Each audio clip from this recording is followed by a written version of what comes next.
Tatá, Oi. tem um desafio pra você. Tá vendo essa caixa aqui? Desafio dos 3 minutos. Você tem que fazer um squish em 3 minutos, tudo azul. Tá bom, E já comenta aí embaixo se você quer outras cores de squish. tá bom. Bora começar então. Já escolhi minhas coisas. Vou colocar um pouquinho de corante. Uma gotinha.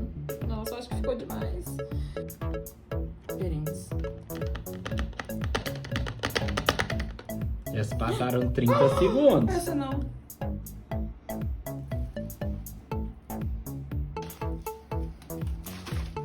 Nossa, olha isso.